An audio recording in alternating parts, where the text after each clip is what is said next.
Hello everyone, how are you? I hope you are doing well बेटा। Last time हम लोगों ने क्या किया था? चैप्टर 1 हमारा chemical equation and chemical reaction का पार्ट 1 किया था, and this is the part 2 of our video in which we will cover the topic balancing the chemical equation and types of chemical equation, in which we will cover only two topics today, that is combination reaction and decomposition reaction, because there are three main types of decomposition reaction, that is electrolytic decomposition, photolytic decomposition and thermal decomposition. So let's start.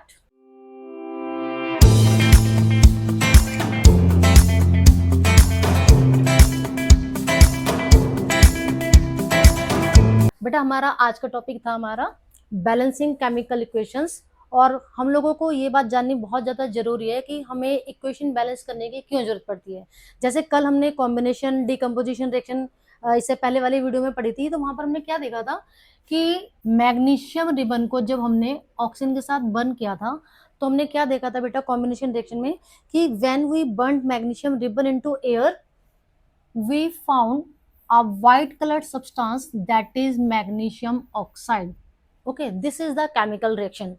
But now there is a need to balance this chemical equation, because हम लोगों ने 9th class में क्या पढ़ा था? Law of conservation of mass. क्या था ये law of conservation of mass? कि matter can not be created और destroyed in a chemical reaction.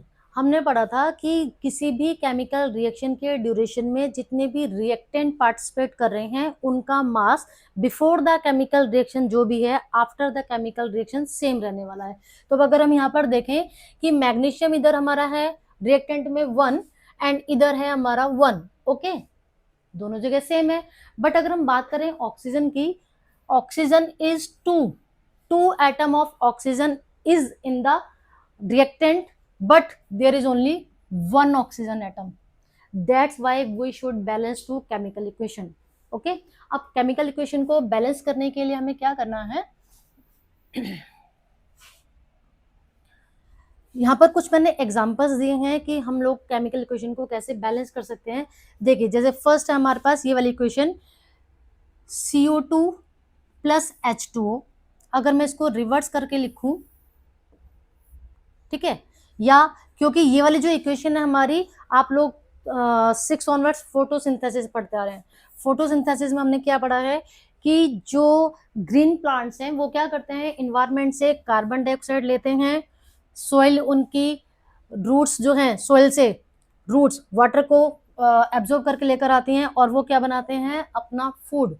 क्या होता है, CO2 प्लस H2O, और इन्होंने अपना क्या बनाया, फूड, दैट इज C6H12O6, और यहाँ पर ऑक्सीजन गैस जो है as a waste product liberate हो जाती है। अब आप अगर देखेंगे कि मैं रिएक्टेंट और प्रोडक्ट में अगर नंबर ऑफ एटम्स चेक करती हूँ, तो इसको बैलेंस करने के लिए एक मेथड है। आपको क्या करना होगा, हमें एक टेबल बनाना है। इस टेबल में हमें क्या करना है, इधर लिखेंगे हम एलिमेंट, इधर लिखेंगे हम लोग उनकी numbering. Number 1 carbon atom, this is reactant and this is product. Number of carbon in reactant is 1, number of carbon in product is 6, okay, and now the next atom is oxygen. The number of oxygen in reactant is 2 and 1, total 3, and in the product 6 and 2, it means 8, and the another atom is hydrogen. The number of hydrogen atom in the reactant 2, the number of hydrogen atom in our product is 12. तो आप देख सकते हो कि हमारे यहाँ पर reactant और प्रोडक्ट में जितने भी एलिमेंट्स हैं उनका जो नंबर ऑफ एटम्स है वो डिफरेंट डिफरेंट आ रहा है। तो हमें इसको बैलेंस करने के लिए क्या करना पड़ेगा, क्योंकि हम लोगों ने तो ये पढ़ा है कि law of conservation of mass क्या कहता है कि किसी भी मैटर का जो मास है वो ना तो क्रिएट होगा और ना ही डिस्ट्रॉय होगा during a chemical reaction. It means LHS should be RHS। तो नंबर ऑफ एटम्स जो है हमारे रिएक्टेंट में और प्रोडक्ट में दोनों तरफ इक्वल होने चाहिए। तो इसको इक्वल करने के लिए मैं क्या करूंगी, मुझे पता है कार्बन प्रोडक्ट में कितना है 6, अगर मैं इसको रिएक्टेंट में भी 6 कर दूं तो मेरा दोनों तरफ बैलेंस हो जाएगा। तो इसको मैंने यहाँ पर लगा दिया 6। ओके, अब यहाँ पर 6 करने की वजह से देखो बेटा क्या होता है, मेरा नंबर ऑफ कार्बन बैलेंस हो चुकी है दोनों तरफ। लेकिन यहाँ पर अब जो मेरी ऑक्सीजन है 6 2 12 हो गई है इधर और 1 ऑलरेडी इधर है। अब हम बात करते हैं हाइड्रोजन की। हाइड्रोजन इधर कितनी है हमारी रिएक्टेंट में, ओनली 2, एंड प्रोडक्ट में कितनी है 12। तो मैं क्या करूंगी, इस 2 को मुझे 12 बनाने के लिए ऑब्वियस सी बात है मैं क्या कर दूं, 6 से मल्टीप्लाई कर दूंगी। तो अगर मैं 6 से मल्टीप्लाई कर देती हूं इसको 12 बनाने के लिए, तो मैंने क्या किया 6 से मल्टीप्लाई कर दिया। ठीक है, 6 से मल्टीप्लाई कर दिया तो क्या हो गया जी, total number of hydrogen 12, here this is also 12, the number of hydrogen atom also हमारे क्या हो चुके हैं, बैलेंस हो चुके हैं। अब बात आती है हमारे ऑक्सीजन की। अगर आप टोटल ऑक्सीजन चेक करेंगे रिएक्टेंट में तो 6 2 12 इधर है एंड 6 इधर है, प्लस 6 इज इक्वल टू कितनी हो गई हमारी 18। और अगर हम प्रोडक्ट की बात करें तो प्रोडक्ट में अभी हमारे पास कितनी है, ओनली 6 एंड 2। ठीक है, अब अगर मैं क्या करती हूँ यहाँ पर 6 से मल्टीप्लाई कर देती हूँ तो 6 2 12 एंड 6 18, इट मीन्स मेरे पास नंबर ऑफ ऑक्सीजन भी अब क्या हो चुकी है 18 एंड दिस इज 12। ओके, तो this is the way how we balance our chemical equation. एक बार मैं आपको एक और एग्जांपल बताती हूँ। देखिए अब ये है हमारा KNO3 प्लस H2CO3, इस रिएक्शन से हमारे बन रहे हैं जो प्रोडक्ट K2CO3 एंड HNO3। अब यहाँ पर हमें अगेन यही वाला मेथड यूज करना है, क्या कि हम लोग पहले नंबर ऑफ एटम चेक करेंगे कि कितने कितने हैं हमारे पास नंबर ऑफ एटम। इधर लिखा हमने एलिमेंट, इधर हमारा रिएक्टेंट एंड इधर हमारा प्रोडक्ट। ओके, एक बार इसको रिमूव कर लेते हैं। यस, तो the number of potassium into reactant, first element is potassium. ठीक है, सॉरी पोटेशियम,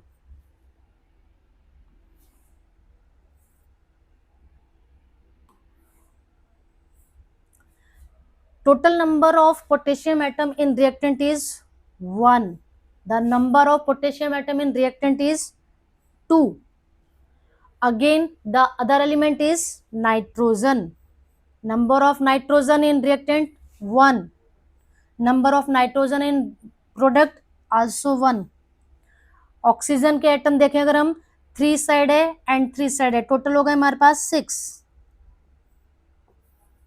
एंड प्रोडक्ट में 3 एंड 3 6, ऑलरेडी 6। ठीक है, अनदर एटम जो है हमारे पास हाइड्रोजन, हाइड्रोजन की नंबरिंग अगर हम देखें रिएक्टेंट में कितनी है हमारी 2, प्रोडक्ट में कितनी है हमारी 1। अब बात आती है इनको बैलेंस करने की, तो 1 बाय 1 हम इनको बैलेंस करना देखते हैं। सबसे पहले ये चीज जरूरी है कि हमें total number of atoms check करने हैं कि कितने नंबर ऑफ एलिमेंट्स या एटम्स इस रिएक्शन में पार्टिसिपेट कर रहे हैं। तो हमने पहले टोटल नंबर ऑफ एलिमेंट्स लिख लिए हैं, फिर उनकी हम 1 बाय 1 नंबरिंग देखेंगे कि पोटेशियम के कितने एटम है, ऑक्सीजन के कितने एटम है, हाइड्रोजन के कितने एटम है, और लास्ट हमारा क्या बचता है कार्बन। तो कार्बन जो है हमारा कितने हैं रिएक्टेंट में, ओनली 1, प्रोडक्ट में भी कितना है हमारा 1। ठीक है बेटा, अब देखिए इसको बैलेंस करने का तरीका। तो बैलेंस करने के लिए अब जरूरी नहीं है कि आप लोग यहाँ पर ऐसे टेबल बनाए, ये टेबल जो है थोड़ा सा आपकी चीजों को कन्वीनियंट वे में करने का तरीका है। अदरवाइज जिनका मैथ्स थोड़ा सा स्ट्रॉन्ग है वो डायरेक्टली इधर भी कर सकते हैं। आप ऐसा करोगे तो क्या होगा, बेशक आपका 1 या 2 मिनट एक्स्ट्रा लगेगा, लेकिन आपकी जो इक्वेशन होगी वो 110% आपकी बैलेंस होकर निकल कर आएगी। तो देखिए सबसे पहले हमने किसकी बात करते हैं, पोटेशियम की। हमने क्या देखा कि पोटेशियम रिएक्टेंट में है 1, प्रोडक्ट में है 2। तो अगर मैं यहाँ पर 2 लगा देती हूँ तो इट मीन्स मेरा पोटेशियम जो है वो दोनों तरफ क्या हो जाता है बैलेंस। इस 1 को मैंने कर दिया है जी 2, तो दोनों तरफ 2 2 हो गया, इट मीन्स मेरा पोटेशियम जो है वो बैलेंस है। नेक्स्ट इधर 2 लगाने का क्या मतलब है कि इस 2 की इस पूरे प्रोडक्ट के अंदर मल्टीप्लीकेशन है। आप लोगों को ऑलरेडी पता होगा, ये तो बहुत ही बेसिक मैथ्स है। तो यहाँ पर अब क्या हुआ, मेरा नाइट्रोजन कितनी हो गई है 2, नाइट्रोजन हमारी रिएक्टेंट में पहले थी 1, अब हो गई है हमारी 2, ठीक है। प्रोडक्ट में हमारे पास नाइट्रोजन कितनी है 1, नाइट्रोजन को मुझे अगर 2 बनाना है तो सपोज मैंने यहाँ पर लगा दिया है 2, मैंने नाइट्रोजन जो है वो दोनों तरफ बैलेंस हो गई। ओके, नेक्स्ट प्रोडक्ट में भी हमारी नाइट्रोजन कितनी हो चुकी है 2। अब बात करते हैं ऑक्सीजन की, तो 2 3 जा 6 एंड 3 9 है अभी यहाँ पर, और इधर टोटल कितनी हो गई 3 6 2 जा सॉरी 2 3 जा 6 एंड 3 9, तो टोटल नंबर ऑफ ऑक्सीजन कितनी हो चुकी है दोनों साइड हमारी 9। इट मीन्स ऑक्सीजन भी हमारी ऑलरेडी बैलेंस हो चुकी है। अब बात करते हैं हम हाइड्रोजन की, the number of hydrogen in the reactant is 2 and in the product is also 2, balance. Now अब हम दोबारा एक बार चेक करते हैं कि क्या हमारी सारी इक्वेशन बैलेंस है। 2 potassium 2 potassium, 2 nitrogen 2 nitrogen, oxygen 3 2 जा 6 एंड 3 टोटल 9, 3 2 जा 6 and 3 9, hydrogen 2 2, carbon 1 carbon 1, it means it is a balance chemical equation. तो यहाँ पर आपको क्या ध्यान देना है बेटा, जब कभी भी आपको इक्वेशन बैलेंस करने के लिए क्वेश्चन आता है एंड 1 क्वेश्चन इससे 110% बोर्ड के एग्जाम में आना ही आना है। अगर आपको क्वेश्चन आता है कि what do you mean by combination reaction, what do you mean by displacement reaction, what do you mean by decomposition reaction, give an example also, तो आपको एग्जांपल देना है। इट मीन्स एग्जांपल सिर्फ आपको वर्ड्स नहीं लिख कर आने, आपको वहां पर केमिकल इक्वेशन लिखनी है, plus you should have to balance it. चाहे वहां क्वेश्चन में आपका मार्क किया हुआ है बैलेंस करने के लिए या नहीं मेंशन है, हमें बैलेंस करनी है। समटाइम क्या होता है, बच्चों को कंफ्यूज करने के लिए बोर्ड में क्या देते हैं कि ऑलरेडी बैलेंस इक्वेशन दे दी है, ठीक है, और क्वेश्चन आया balance the following chemical equation. अब हम लोग लगे हुए जिन्हें मुझे बैलेंस करना है बैलेंस करना है बैलेंस करना है, बट उससे पहले हमें क्या देखना पड़ेगा कि हमें इस तरह से अगर आप टेबल बनाकर देखोगे तो आपको पता चल जाएगा कि number of element in the reactant are also equal to number of atoms in the product, it means the reaction is already balanced। तो वहां पर आप लोग क्या लिख कर आ जाओगे कि already balanced। इसका एक एग्जांपल देती हूँ, suppose when we burn carbon into air we find carbon dioxide। अब आप देखोगे कि यहाँ पर number of reactant is equal to number of product, carbon in the reactant is 1 and carbon in the product is also 1, it means it is balanced। the number of oxygen atom in the reactant is 2 and the number of oxygen atom in the product is also 2, it means this reaction is already balanced। Okay, sometimes हमें क्या होता है chemical equations में जो reactant and product हैं उनका state mention करने के लिए बोलते हैं।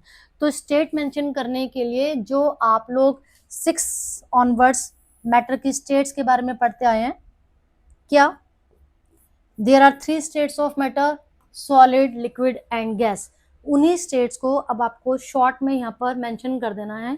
एग्जाम्पल अभी मैं बताती हूँ, अगर मैंने आपको बोला कि मैग्नीशियम रिबन प्लस ऑक्सीजन, यहाँ पर मेरे पास जो प्रोडक्ट बनता है मैग्नीशियम ऑक्साइड। अब हमें पता है magnesium is a metal, it means the state of metal is solid, तो मैंने ब्रैकेट में लिखा एस। जहां कहीं पर भी आपको गैसेस लिखी हुई होंगी, nitrogen gas, hydrogen gas, chlorine gas, oxygen gas, because we know that gases are diatomic, that's why I write here O2, ठीक है। एंड गैसेस की स्टेट गैसियस जी, जो मेरे पास पाउडर बना सॉलिड फॉर्म में एस।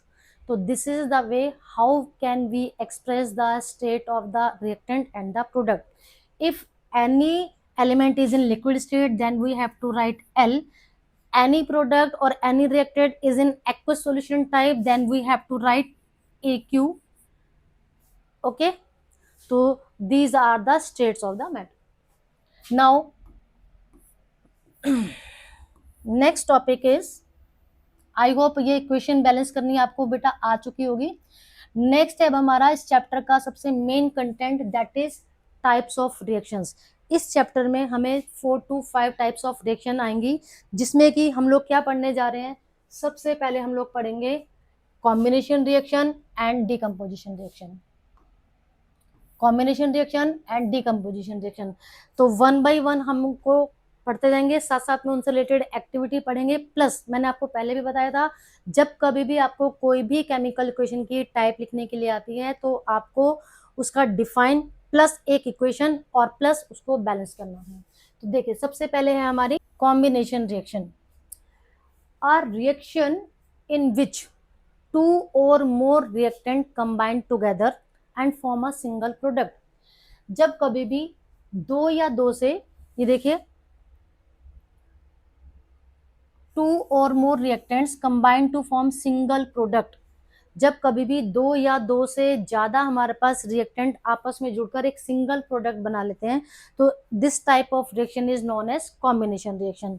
कॉम्बिनेशन रिएक्शन नाम से ही पता लग रहा है कंबाइन, कि जब कोई चीज कंबाइन होकर कोई न्यू प्रोडक्ट बना रही है तो इसमें हमारे पास रिएक्टेंट कितने होने चाहिए, 2 और more, means minimum 2 reactants are necessary for the combination reaction, और ये 2 से ज्यादा भी हो सकते हैं। और ये आपस में जुड़कर क्या बना रहे हैं हमारे पास, ओनली सिंगल प्रोडक्ट। एक सिंगल प्रोडक्ट अगर ये बनाते हैं, it means this type of reaction is a combination reaction.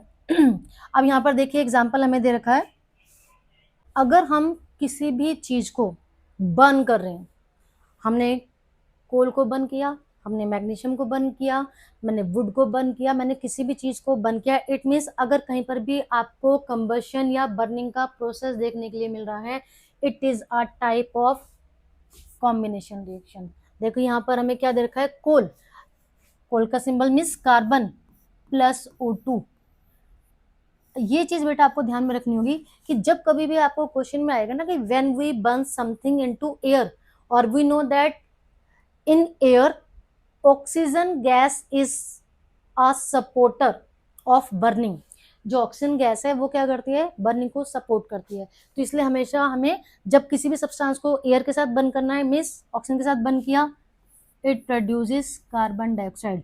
तो हम क्या देख रहे हैं यहाँ पर, दो प्रोडक्ट मिलकर क्या बनाया, दो रिएक्टेंट मिलकर क्या बना रहे हैं, single product. So it is a combination reaction. अब ये जितनी भी कॉम्बिनेशन रिएक्शंस होती हैं जनरली वो क्या होती हैं, हमारी एक्सोथर्मिक रिएक्शन होती हैं। तो एक्सोथर्मिक नाम से ही पता लग रहा है एक्सोथर्मिक, कि जब कभी किसी भी केमिकल रिएक्शन के ड्यूरेशन में एनर्जी इवॉल्व हो रही है, मीन्स एनर्जी रिलीज हो रही है, तब उस टाइप ऑफ रिएक्शन का नाम हो गया हमारा एक्सोथर्मिक रिएक्शन।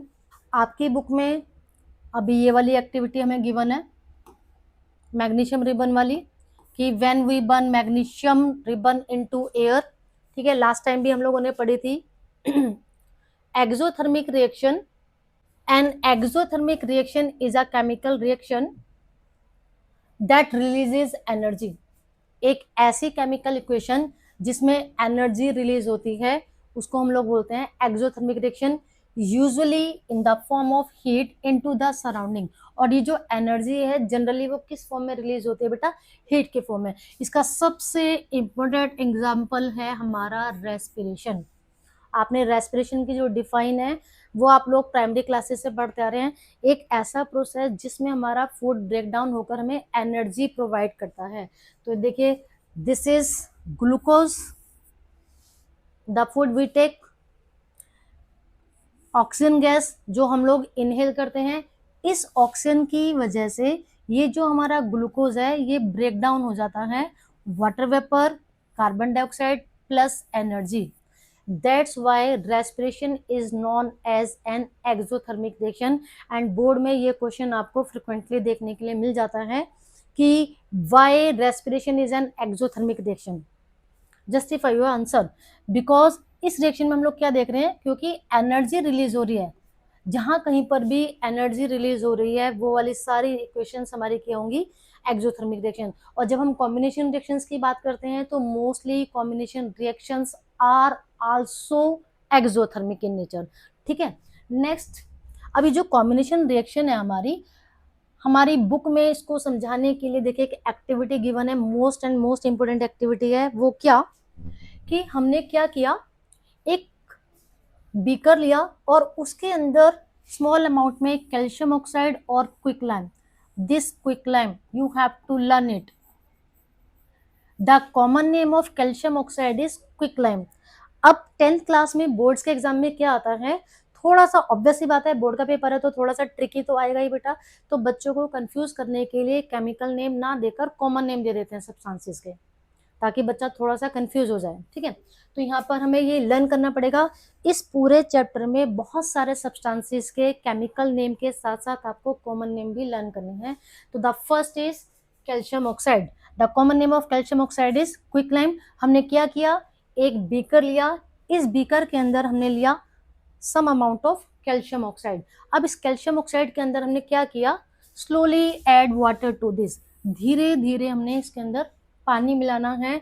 पानी मिलाने के बाद जैसे ही आप इसके अंदर धीरे धीरे पानी ऐड करते हो, आप क्या देख रहे हो, देखो यहाँ पर बबल्स निकलने शुरू हो गए हैं। तो जो बबल्स निकल रहे हैं इट मीन्स एनर्जी रिलीज हो रही है in the form of heat. That's why this is exothermic.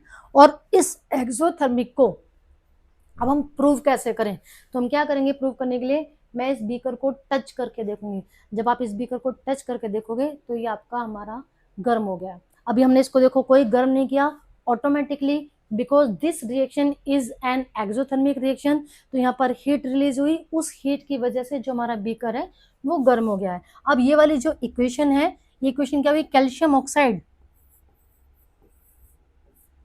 क्या ऐड किया हमने बेटा इसके अंदर, वाटर। तो यहां पर जो हमारा प्रोडक्ट बना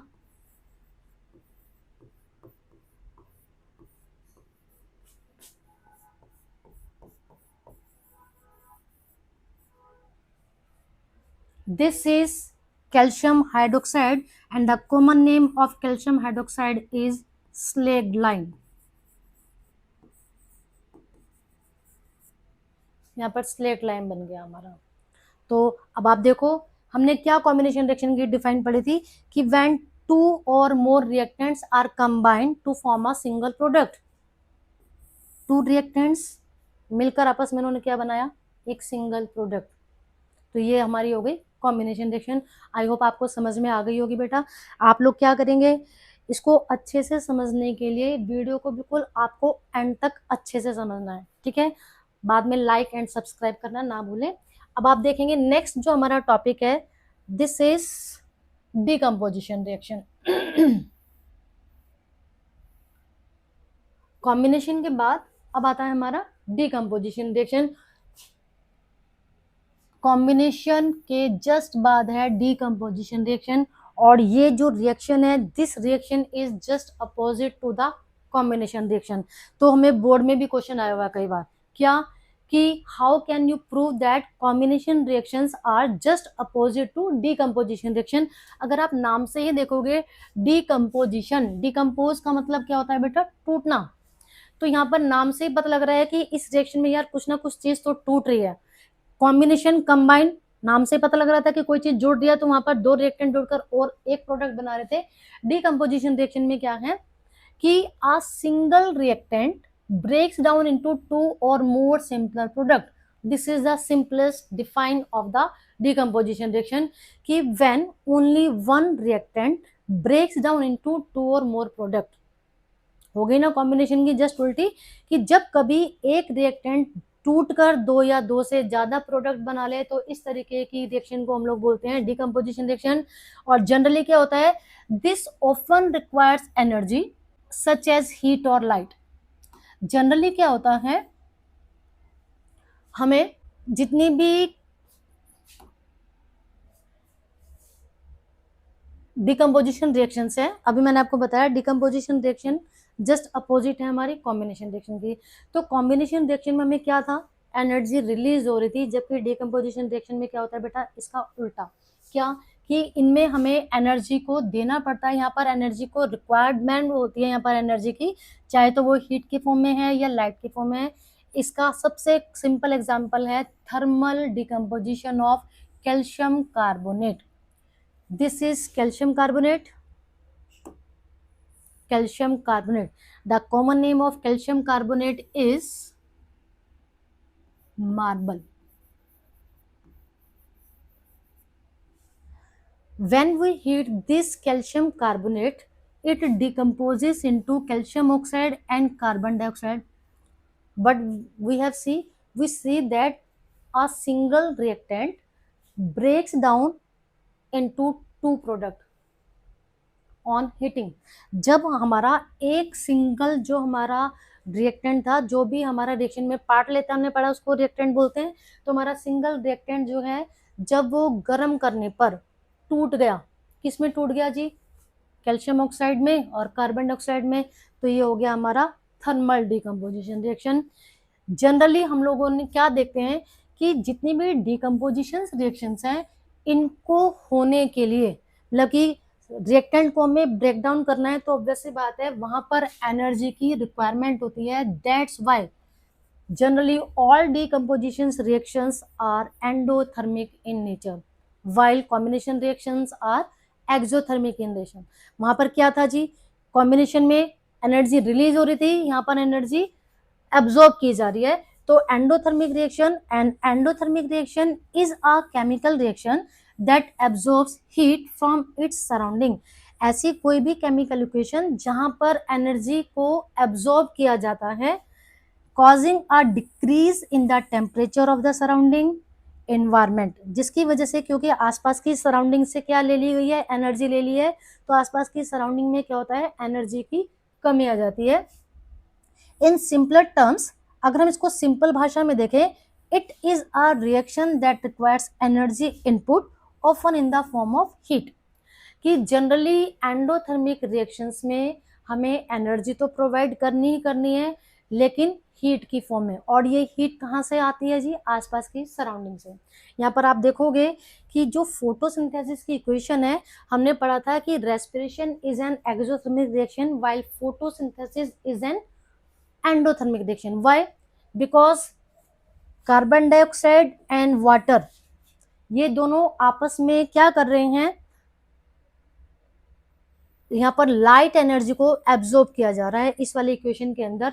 इसी वजह से ये हमारे किसका एग्जांपल हो गया? एक एंडोथर्मिक रिएक्शन। ठीक है, जहां कहीं पर भी कोई भी ऐसी रिएक्शन जहां पर एनर्जी को एब्जॉर्ब किया जाएगा, वो हो गई हमारी endothermic. All decomposition reactions are endothermic in nature. अब बात आती है डिकम्पोजिशन रिएक्शंस में। अभी हमने पढ़ा कि डिकम्पोजिशन रिएक्शन में एक सिंगल रिएक्टेंट टूटकर दो या दो से ज्यादा प्रोडक्ट बना रहा है। तो आपकी बुक में एक एक्टिविटी गिवन है, and this is most important activity. इस एक्टिविटी में क्या है बेटा? यहाँ पर हमने क्या लिया? Take about 2 gram ferrous sulphate crystal. Ferrous sulphate, this is FeSO4, and these crystals are blue green in colour. ठीक है, जनरली ग्रीन से कलर को हम लोग इसको बोलते हैं। इसको हमने dry boiling tube. What is the meaning of dry boiling tube here? Generally the simple test tube is also called boiling tube, because यहाँ पर हमें वो ड्राई चाहिए, इसलिए यहाँ पर मेंशन है। और समटाइम इसी लाइन से ही क्वेश्चन आ जाता है, why it is necessary to take a dry boiling tube to heat ferrous sulphate? क्योंकि हमें यहाँ पर वाटर वेपर नहीं चाहिए। वाटर वेपर यहाँ पर अभी हम देखेंगे रिलीज होने वाली है। तो हमने क्या किया? एक टेस्ट ट्यूब के अंदर फेरस सल्फेट के कुछ 2 ग्राम ले लिया हमने फेरस सल्फेट के क्रिस्टल। अब नोट द कलर, मैंने आपको बता दिया कैसा कलर है इसका, blue green colour. Blue green colour के बेटा ये क्रिस्टल्स होते हैं हमारे।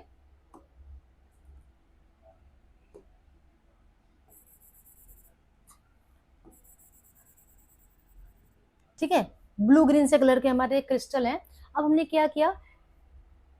Heat the boiling tube over the flame of a burner और स्प्रिट लैम्प। जैसे कि यहाँ पर दिखा रखा है कि डायरेक्टली हमने फेरस सल्फेट जो टेस्ट ट्यूब के अंदर लिया हुआ था, उसको हमने स्प्रिट लैम्प के ऊपर गर्म किया।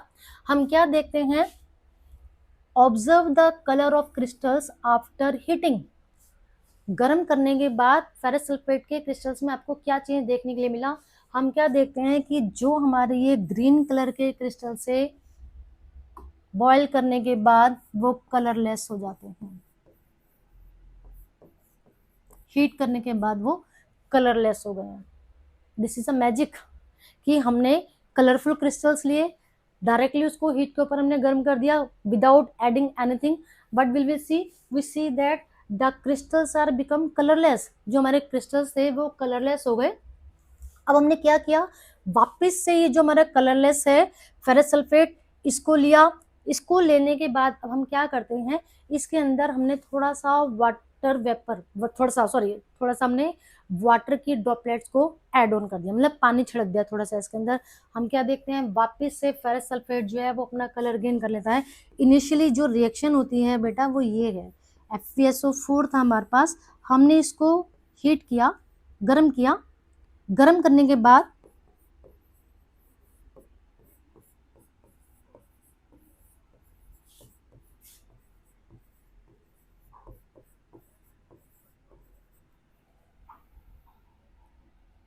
ये रिएक्शन हो गई यहाँ पर कि फेरस सल्फेट को जब हम गर्म करते हैं तो वो ब्रेक डाउन हो जाता है किसमें, Fe2O3, ferric oxide, sulphur dioxide and sulphur trioxide. यहाँ पर हम क्या देख रहे हैं कि जो फेरस सल्फेट था उसका कलर जो है वो डिसअपियर हो गया। इसके बारे में हम आगे पढ़ेंगे, क्योंकि एक्चुअल में जो फेरस सल्फेट है ये एक हाइड्रेटेड सब्सटेंस है, कंपाउंड है हमारा। इसकी डिटेल अभी आगे हमें चैप्टर नंबर 2 में आएगी। अब बात आती है बेटा हमारी डिकम्पोजिशन रिएक्शन की टाइप। ये तो क्लियर है, decomposition reactions are just opposite to combination reactions, and decomposition reactions में एनर्जी को एब्जॉर्ब किया जाता है, कॉम्बिनेशन रिएक्शंस में एनर्जी रिलीज हो रही थी। बात आती है कि एनर्जी किस फॉर्म में रिक्वायर्ड है डिकम्पोजिशन रिएक्शन के लिए, उसी के अकॉर्डिंग डिकम्पोजिशन रिएक्शन की 3 टाइप है हमारी। सबसे पहली टाइप अभी हमने पढ़ी थी थर्मल डिकम्पोजिशन। थर्मल नाम से पता लग रहा है, जहां पर हमें एनर्जी हीट के फॉर्म में प्रोवाइड करनी पड़े, तो because the meaning of therm is heat. The reaction which we have learnt, this reaction is also an example of thermal decomposition reaction, जहां पर कोई भी रिएक्टेंट गर्म करने के बाद ब्रेक डाउन हो जाता है, ऐसे डिकम्पोजिशन रिएक्शंस को बोला जाता है थर्मल डिकम्पोजिशन रिएक्शन। तो थर्मल डिकम्पोजिशन रिएक्शन के आपकी बुक में 2 एग्जाम्पल हैं, ये दोनों एग्जाम्पल आपको लर्न करने हैं बहुत अच्छे से। सबसे पहला एग्जाम्पल था हमारा ferrous sulphate and the another example of lead nitrate. हमने यहाँ पर क्या किया, लेड नाइट्रेट को अगर हम गर्म करते हैं, लेड नाइट्रेट का पाउडर हमने लिया, उसको ड्राई बॉइलिंग ट्यूब में गर्म किया, hold the boiling tube with a pair of tong and heat it over a flame. हमने गर्म किया तो वहां पर क्या देखते हैं, यहाँ पर ब्राउन कलर के फ्यूम्स निकल कर आते हैं, और ये क्वेश्चन बोर्ड के एग्जाम में 110% आता ही आता है। क्या कि when we heat lead nitrate in a dry boiling tube, we see that brown color fumes arises. Name the substance of which these fumes are formed. उस सब्सटेंस का नाम बताओ जहां से ये ब्राउन कलर के फ्यूम किस सब्सटेंस के हैं। तो ये जो ब्राउन कलर के फ्यूम है वो है हमारे नाइट्रोजन ऑक्साइड के। ये रिएक्शन हमारी क्या हुई, लेड नाइट्रेट बेटा हमने लिया और इसको हमने हीट कर दिया। हीट करने के बाद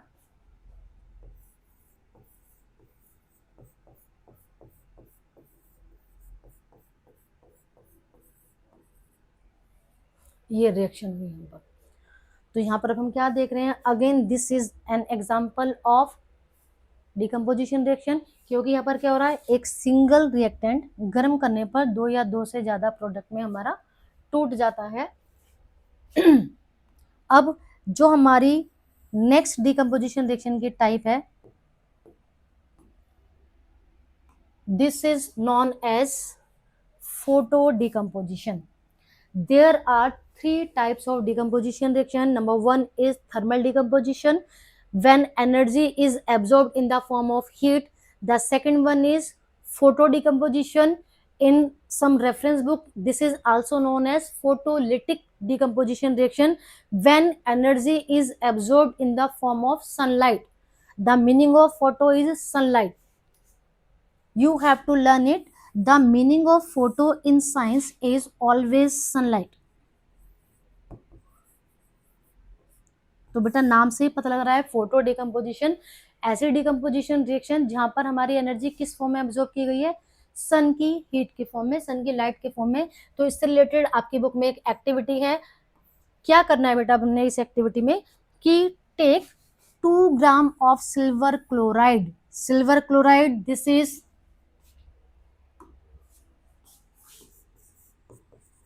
AgCl, सिल्वर क्लोराइड हमने लिया और हमने क्या किया है इसको एक चाइना डिश में, this is called china dish, china dish के अंदर हमने सिल्वर क्लोराइड लिया। व्हाट इज इट्स कलर, इसका क्या कलर है, इसका कलर होता है बेटा हमारा white. Place this china dish in sunlight to for some time. अब हमने क्या किया, ये जो हमारा व्हाइट कलर का सिल्वर क्लोराइड था इसको हमने कुछ टाइम के लिए बाहर धूप में रख दिया, ठीक है। कोई चीज ऐड नहीं करनी, कुछ नहीं करना, सिर्फ सिंपली चाइना डिश के अंदर लिया, जाकर धूप में रख दिया 3-4 घंटे के लिए। उसके बाद हम क्या देखते हैं, observe the colour of the silver chloride after some time. आप कुछ टाइम के बाद अब जाकर देखो जी क्या इस सिल्वर क्लोराइड में कुछ चेंज आया है। ऑब्वियसली यस, ये जो सिल्वर क्लोराइड है एक्चुअल में ये ब्रेक डाउन हो जाता है हमारा। तो यहाँ पर हमारा ब्लैकिश कलर आता है। It means there decomposition reaction has been occur. ठीक है बेटा, तो अभी इसके आगे का जो है वो नेक्स्ट वीडियो में करेंगे।